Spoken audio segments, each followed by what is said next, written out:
जय हिंद साथियों, स्वागत करता हूं आप सभी का अपने YouTube चैनल पर। इस वीडियो में हमने 50 क्वेश्चन कवर करे हैं। 50 के 50 क्वेश्चन आपके लिए सिलेक्टेड क्वेश्चन हैं। तो मेरे दोस्तों, वीडियो को पूरा ध्यान से जरूर देखिएगा और अभी तक हमारे चैनल पर नए हो, चैनल को सब्सक्राइब नहीं किया है तो चैनल को भी सब्सक्राइब जरूर कर लीजिएगा, जिससे कि हमारी आने वाली वीडियो का नोटिफिकेशन आपको मिलता रहे। तो बिना टाइम गवाए करते हैं वीडियो को स्टार्ट। आपका पहला क्वेश्चन है बेटा, अगला क्वेश्चन है आपका, भारत के किस प्रधानमंत्री के कार्यकाल में जीएसटी विधेयक पहली बार लोकसभा में पेश किया गया था? ऑप्शन है मनमोहन के समय में, इंद्र कुमार गुरजाला के संबंध में, अटल बिहारी वाजपेयी के, या पीवी नरसिम्हा राव के। तो बताइए, भारत के किस प्रधानमंत्री के कार्यकाल में जीएसटी विधेयक जो था वो पहली बार आपका पेश किया गया था? तो किसके कार्यकाल में किया गया था? तो सही जवाब होगा अटल बिहारी वाजपेयी के। अटल बिहारी वाजपेयी के कार्यकाल में जो था पहला आपका जीआई जो आपका जीएसटी विधेयक है वह पारित किया गया था। बात करते हैं जीएसटी जो आपकी कब लागू की गई थी, और जीएसटी आपकी 2000 कितने में 17 में आपकी लागू कर दी गई थी। एक क्वेश्चन ऐसे भी बनता है आपका कि भारत का सबसे अधिक बार पीएम बनने वाले जो आपके पीएम हैं वे कौन बने? कि भारत में जो सबसे अधिक बार पीएम कौन बने थे? तो अटल बिहारी वाजपेयी भारत में लगभग 3 बार भारत के पीएम बने थे। तो यह क्वेश्चन भी आपके लिए इंपॉर्टेंट हो जाता है। आगे क्वेश्चन देखते हैं आपके लिए क्या इंपॉर्टेंट है। अगला क्वेश्चन है आपका, प्रथम पंचवर्षीय योजना किस पर आधारित थी? इंपॉर्टेंट क्वेश्चन है, बहुत ज़्यादा क्वेश्चन आपके लिए सेलेक्टेड क्वेश्चन होने वाला है कि आपकी जो प्रथम पंचवर्षीय योजना थी जिसका जो कार्यकाल था आपका 1951 से लेकर 1956 तक आपकी क्या चली थी? प्रथम पंचवर्षीय योजना चली थी। वह आपके किस मॉडल पर आधारित थी? तो सही जवाब होगा आपका डोमर मॉडल पर आधारित थी। कौन से मॉडल पर आधारित थी? डोमर मॉडल पर आधारित थी। डी विकल्प के साथ इसमें आपका बिल्कुल करेक्ट जवाब हो जाएगा। अगला क्वेश्चन है आपका, निम्नलिखित में से कौन संसद की या संसद का भाग नहीं है? ऑप्शन है राज्यसभा, लोकसभा, महान्यायवादी या राष्ट्रपति। तो संसद का भाग नहीं है, तो संसद का भाग मेरे दोस्तों आपका महान्यायवादी नहीं है, या सी विकल्प की ओर जा रहे सभी बच्चों का जवाब बिल्कुल करेक्ट जवाब होगा जिन बच्चों ने विकल्प सी यानी महान्यायवादी को चुना है। तो कई बार इनके आर्टिकल पूछ ले जाते हैं कि कौन से आर्टिकल में क्या है। तो संसद का जो आर्टिकल दिया है वह आपका 79 में है। बात कर लेते हैं राज्यसभा के आर्टिकल को लेकर, तो वह आपका आर्टिकल 80 में है। और लोकसभा का आर्टिकल कौन से में है? तो आर्टिकल 81 में है। और राष्ट्रपति का जो जिक्र है वह आपका आर्टिकल 52 में आपको राष्ट्रपति का जिक्र देखने को मिल जाता है। बात कर लेते हैं महान्यायवादी के जिक्र को लेकर, तो मेरे दोस्तों 76 में आपका क्या है? महान्यायवादी का जिक्र है। तो कई बार आपसे यह क्वेश्चन भी पूछे जा सकते हैं, इनसे संबंधित आपके क्वेश्चन पूछे जाते हैं, क्योंकि आपके संसद, राज्यसभा और लोकसभा में बच्चे कंफ्यूज हो जाते हैं, यहीं से आपसे क्वेश्चन पूछा जाता है। तो एक बार फिर से देखेंगे, संसद का जिक्र आपका किस में है? 79 में है। राज्यसभा का जिक्र आपका आर्टिकल 80 में मिल जाएगा। लोकसभा का जिक्र आपका 81 में मिल जाएगा। महान्यायवादी का जिक्र आपका 76 में, और 52 का जिक्र आपका आर्टिकल कौन से में मिल जाएगा? राष्ट्रपति का जिक्र मिल जाएगा। तो यहाँ से आपसे क्वेश्चन पूछा जाता है, क्वेश्चन पूछा गया था संसद का अंग नहीं है या भाग नहीं है, तो महान्यायवादी आपका संसद का भाग नहीं होता है। तो मेरे प्यारे दोस्तों, अगर हम प्रत्येक क्वेश्चन के बारे में डिटेल्स से बताएंगे तो आपकी वीडियो लगभग 2 से 3 घंटे की बन जाएगी। तो इसीलिए हम उन क्वेश्चनों को बताने की कोशिश कर रहे हैं जो आपके लिए इंपॉर्टेंट हैं और जिनसे आपसे एग्जाम में अधिक क्वेश्चन पूछे जाने की संभावना है। तो थोड़ी सी वीडियो टाइम ना गवाते हुए जल्दी से वीडियो को करते हैं आपकी एंड। अगला क्वेश्चन है आपका, राजा राम मोहन राय निम्नलिखित में से किससे संबंधित नहीं थे? ऑप्शन है संस्कृत शिक्षा से, अंग्रेजी शिक्षा से, सती प्रथा से, या विधवा पुनर्विवाह से। तो क्वेश्चन पूछा गया है राजा राम मोहन राय निम्नलिखित में से किससे संबंधित नहीं थे? तो मेरे दोस्तों, जो राजा राम मोहन राय थे वह आपके संस्कृत शिक्षा से संबंधित नहीं थे और इन तीनों से ही संबंधित थे, यानी ए विकल्प इसमें आपका करेक्ट जवाब होगा। अगला क्वेश्चन है आपका, निम्नलिखित में से एक बरसाती नदी है? ऑप्शन है गंगा नदी, ब्यास नदी, महानदी या ब्रह्मपुत्र नदी। तो बताइएगा बरसाती नदी, तो मेरे दोस्तों इनमें से जो बरसाती नदी है वह आपकी ब्यास नदी है। कौन सी नदी है?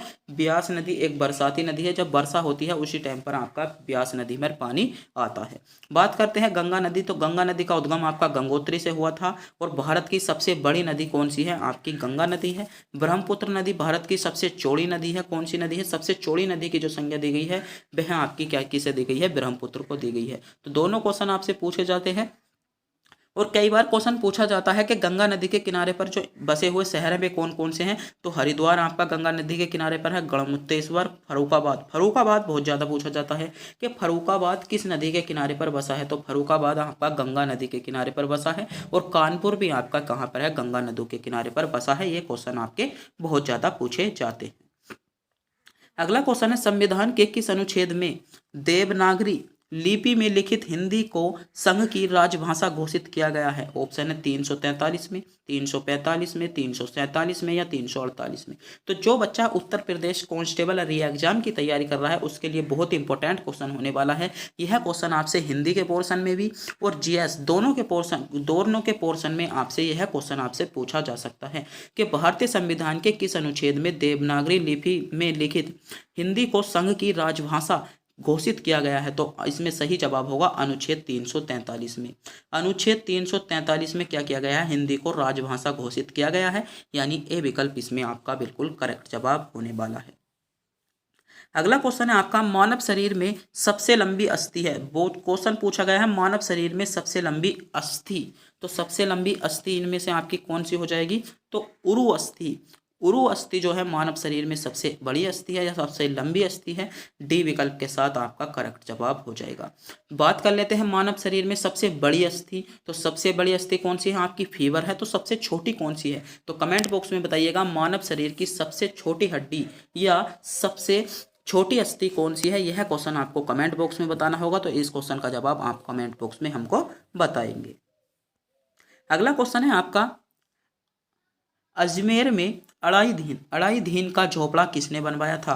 ऑप्शन है बलबन ने, कुतुबुद्दीन ऐबक ने, मोहम्मद बिन तुगलक ने या अलाउद्दीन खिलजी ने। तो बताइए अजमेर में जो अढ़ाई दीन का झोपड़ा बनाया था मेरे दोस्तों, किसने बनवाया था? तो किसने बनवाया था, सही जवाब होगा आपका कुतुबुद्दीन ऐबक ने बनाया था, यानी बी विकल्प के साथ इसमें आपका बिल्कुल करेक्ट जवाब हो जाएगा।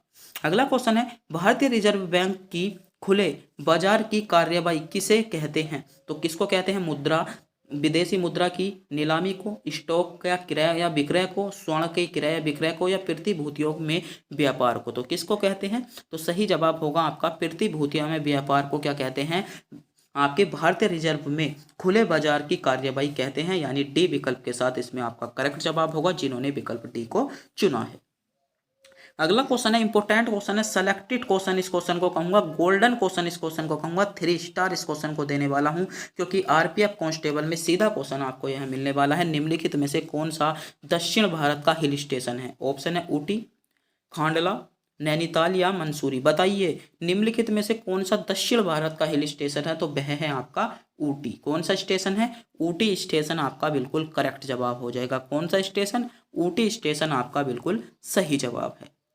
अगला क्वेश्चन है, भारत के संविधान निर्माताओं ने किस देश के संविधान से समवर्ती सूची की प्रेरणा प्राप्त की है? ऑप्शन है अमेरिका, ऑस्ट्रेलिया, जर्मनी या जापान। तो क्वेश्चन आपसे सीधे तौर से पूछा गया है भारतीय संविधान में समवर्ती सूची को किस देश के संविधान से ली गई है? तो किस देश के संविधान से ली गई है? आपका सही जवाब होगा ऑस्ट्रेलिया के संविधान से ली गई है। और एक बहुत ज़्यादा इंपॉर्टेंट क्वेश्चन यहाँ पर बनता है कि भारतीय संविधान में राज्य के नीति निर्देशक तत्व, भारतीय संविधान में राज्य के नीति निर्देशक तत्व कौन से संविधान से लिए गए हैं? तो सही जवाब होगा आपका आयरलैंड के संविधान से लिए गए हैं। दोनों क्वेश्चन आपके लिए बहुत इंपॉर्टेंट क्वेश्चन बनकर आते हैं। अगला क्वेश्चन है, कोंकण रेलवे जोड़ती है रोहा मंगलूर को, गोवा मंगलूर को, कन्याकुमारी मंगलूर को या कन्याकुमारी मुंबई को। तो कोंकण रेलवे किसे जोड़ती है? तो सही जवाब होगा आपका रोहा मंगलूर को जोड़ती है, यानी ए विकल्प के साथ आपका सही जवाब होने वाला है। अगला क्वेश्चन है, निम्नलिखित में से कौन सा तत्व मानव जाति के प्राकृतिक रूप में नहीं पाया जाता? तो तांबा भी पाया जाता है, जिंक और आयोडीन भी आपको मानव शरीर में मिल जाता है, लेकिन सीसा नहीं मिलता। इसमें सीसा आपका ए विकल्प के साथ सही जवाब होगा।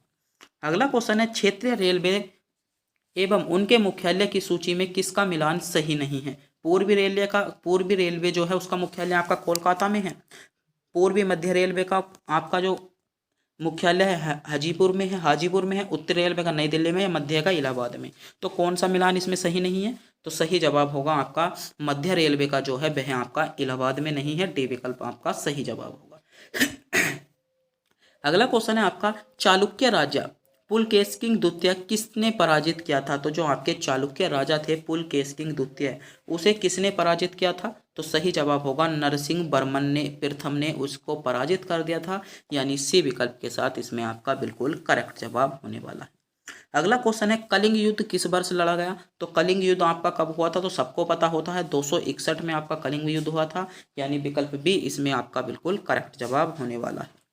अगला क्वेश्चन है, द्वितीय विश्व युद्ध किस वर्ष में प्रारंभ हुआ? तो द्वितीय विश्व युद्ध जो हुआ था वह आपका 1939 में प्रारंभ हुआ था और 1942 में समाप्त हो गया था। तो डी विकल्प के साथ इसमें आपका बिल्कुल सही जवाब होने वाला है। अगला क्वेश्चन है, मैं ही राज्य हूँ, मेरे शब्द ही कानून है, कथन किस देश के शासक लुई 14वें का है? ऑप्शन है ब्रिटेन, रूस, प्रसा या फ्रांस। तो बताइएगा। तो इसमें सही जवाब क्या हो जाएगा? तो फ्रांस इसमें डी विकल्प के साथ आपका बिल्कुल करेक्ट जवाब होने वाला है। अगला क्वेश्चन है आपका, सरकारी नौकरी के लिए अफसर की समानता की गारंटी संविधान के कौन से अनुच्छेद में दी गई है? इंपॉर्टेंट क्वेश्चन, सेलेक्टेड क्वेश्चन है कि सरकारी नौकरी के लिए अफसर की समानता जो गारंटी दी गई है वह आपके संविधान के कौन से अनुच्छेद में आपको मिल जाएगी। बात कर लेते हैं अनुच्छेद 14 में। तो अनुच्छेद 14 में जो दिया गया है आपको, विधि के समक्ष संरक्षण और विधि के समक्ष समानता आपकी दी गई है। आर्टिकल 16 में जो दी गई है आपकी, सरकारी नौकरी के लिए अफसर की समानता की गारंटी दी गई है, आर्टिकल 16 इसमें सही जवाब होगा। आर्टिकल 22 में जो मिलता है आपको, कानून के संबंध में आपको प्रतिषेध आपको देखने को मिल जाएंगे। अगला क्वेश्चन है, लोकतांत्रिक देश में विधायिका लोकमत किस प्रकार प्रभावित कर सकती है? तो किस प्रकार प्रभावित कर सकती है? तो सही जवाब होगा आपका लोक मुद्दों पर ध्यान केंद्रित करके, यानी बी विकल्प के साथ इसमें आपका बिल्कुल सही जवाब होने वाला है। अगला क्वेश्चन है, टोमा होक क्या है? तो टोमा होक क्या है? तो सही जवाब होगा आपकी एक मिसाइल है, यानी इसमें ए विकल्प आपका सही जवाब होगा। महिलाओं में छेड़छाड़ रोकने हेतु किस राज्य ने ऑपरेशन दुर्गा चलाया? बहुत इंपॉर्टेंट क्वेश्चन है। तो ऑपरेशन दुर्गा जो चलाया वह आपका हरियाणा ने चलाया, और कब चला था? तो 13 अप्रैल को, 13 अप्रैल 2017 को आपका ऑपरेशन दुर्गा चला था। कब चला था? 13 अप्रैल 2017 को आपका ऑपरेशन दुर्गा चलाया गया था। अगला क्वेश्चन है, भारत का कुल क्षेत्रफल कितना है? ऑप्शन है आपके 22,87,261 वर्ग किलोमीटर, 30,45,954 किलोमीटर, 32,87,263 किलोमीटर। तो यही आपका सही जवाब होगा। जो भारत का कुल क्षेत्रफल है वह है आपका 32,87,263 वर्ग किलोमीटर, आपका करेक्ट जवाब हो जाएगा। अगला क्वेश्चन है आपका, विद्युत बैटरी का आविष्कार किसने किया? तो बताइए, विद्युत बैटरी का आविष्कार मेरे दोस्तों आपसे पूछा गया है। तो वोल्टा ने क्या किया था? विद्युत बैटरी का आविष्कार किया था, यानी सी विकल्प के साथ आपका सही जवाब होगा। अगला क्वेश्चन है, कुकी किस राज्य से संबंधित है? तो बताइए, कुकी आपका किस राज्य से संबंधित है? तो कुकी आपका मणिपुर राज्य से संबंधित है, डी विकल्प आपका सही जवाब होने वाला है।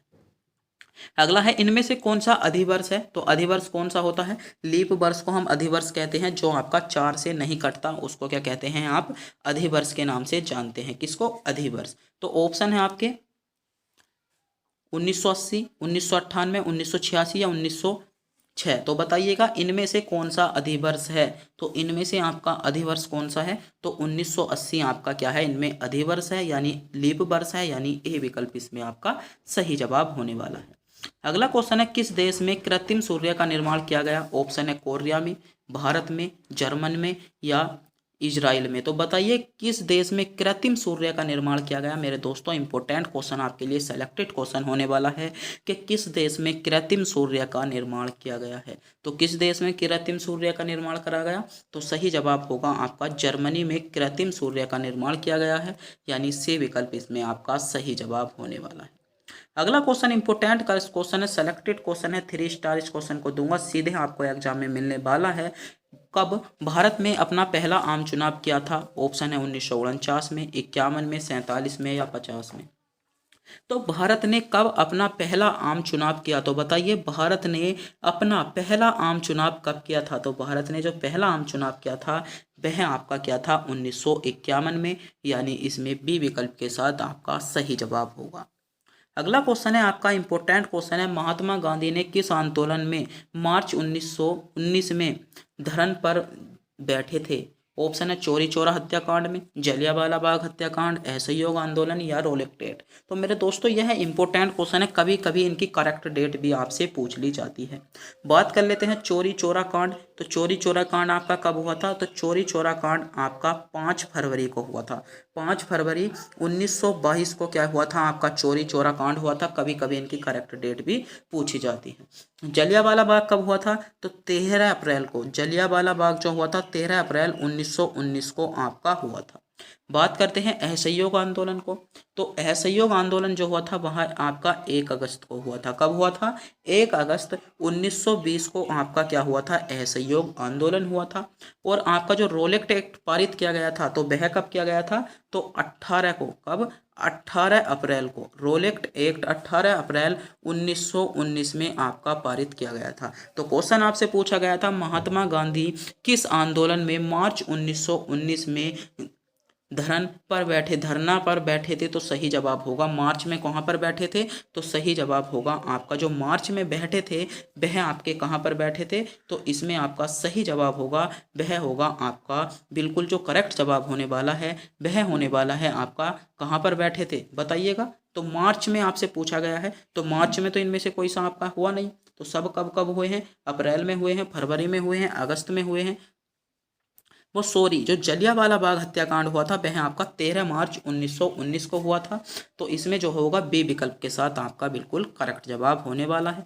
तो करेक्ट डेट हमने बता दी है क्योंकि करेक्ट डेट आपसे पूछ ली जाती हैं। तो करेक्ट डेट क्या थी? चौरा चौरा कांड 5 फरवरी 1922 को, 13 मार्च 1919 को, असहयोग आंदोलन आपका 1 अगस्त तो 1920 को, और रोलेट एक्ट जो पारित हुआ था 18 अप्रैल 1920 को आपका पारित हुआ था। अगला क्वेश्चन है सेलेक्टेड क्वेश्चन, बहुत ज्यादा इंपॉर्टेंट क्वेश्चन बताऊंगा इसे। विश्व का सबसे बड़ा मरुस्थल कौन सा है? ऑप्शन है गोबी मरुस्थल, सारा मरुस्थल, तकला मकान मरुस्थल या थार मरुस्थल। तो बताइए विश्व का सबसे बड़ा मरुस्थल, तो विश्व का सबसे बड़ा मरुस्थल कौन सा है? तो सहारा मरुस्थल। कहाँ का है? विश्व का सबसे बड़ा मरुस्थल कौन सा है? सहारा मरुस्थल। बात करते हैं एशिया का सबसे बड़ा मरुस्थल कौन सा है? तो एशिया का सबसे बड़ा मरुस्थल जो है वह है आपका कौन सा? गोबी मरुस्थल। गोबी मरुस्थल कहाँ का है? एशिया का। थार मरुस्थल, भारत का सबसे बड़ा मरुस्थल कौन सा हो जाएगा? थार मरुस्थल। तो तीनों क्वेश्चन आपसे पूछे जा सकते हैं। विश्व का सबसे बड़ा मरुस्थल आपका सहारा मरुस्थल, एशिया का सबसे बड़ा मरुस्थल आपका गोबी मरुस्थल, और आपका जो भारत का सबसे बड़ा मरुस्थल है वह आपका थार मरुस्थल है। तो यहाँ से क्वेश्चन आपको देखने को मिल सकते हैं। अगला क्वेश्चन है तुलबुल नौवहन परियोजना किस नदी पर स्थित है? ऑप्शन है रावी नदी पर, चेनबा नदी पर, झेलम नदी पर या ब्यास नदी पर। तो तुलबुल जो परियोजना है मेरे दोस्तों वह आपकी झेलम नदी पर जम्मू कश्मीर में स्थित है, जहां आपकी कहां पर? पाकिस्तान वाले क्षेत्र में आपकी पाई जाती है। अगला क्वेश्चन है कुल जनसंख्या की दृष्टि से भारत का विश्व में कौन सा स्थान है? तो अधिकतर बच्चे पहला लग जाएंगे कि सर आपकी जो जनसंख्या की दृष्टि से हो गया है पहला स्थान हो गया है, जो कि बिल्कुल गलत है। अब वर्तमान में जो अभी तक यूएनओ के आंकड़ों के अनुसार जनसंख्या की दृष्टि से अभी तक आपका दूसरा ही स्थान है। अगला क्वेश्चन है कौन सी इमारत विश्व में 7 आश्चर्यों में से एक है? तो कौन सी इमारत है? तो ताजमहल इसमें ए विकल्प के साथ आपका करेक्ट जवाब होगा। और आज की वीडियो का अंतिम क्वेश्चन आपकी स्क्रीन पर आ चुका है। क्वेश्चन है पानीपत का दूसरा युद्ध किसके मध्य हुआ था? ऑप्शन है अकबर और महाराणा प्रताप के बीच, अकबर और हेमू के बीच, बाबा और महाराणा प्रताप के बीच या बाबर और हेमू के बीच। सोचिएगा, समझिएगा, क्वेश्चन पर विचार कीजिएगा और बताइएगा पानीपत का। तो पानीपत के कितने युद्ध हुए थे? पानीपत के आपके 3 युद्ध हुए थे। पहला हुआ था 1526 में, दूसरा हुआ था 1556 में, तीसरा हुआ था 1761 में। तो दूसरा पूछा गया है पानीपत का दूसरा युद्ध जो हुआ था वह आपका बाबर और हेमू के बीच में हुआ था। किसके बीच हुआ था? पानीपत का दूसरा युद्ध 1556 में बाबर और हेमू के बीच हुआ था। पानीपत का तीसरा युद्ध जो हुआ था वह आपका सिराजुद्दौला और मोहम्मद किसके? अहमद शाह अब्दाली के बीच हुआ था। और जो आपका पानीपत का जो आपका पहला युद्ध था वह आपका बाबर और इब्राहिम लोदी के बीच हुआ था।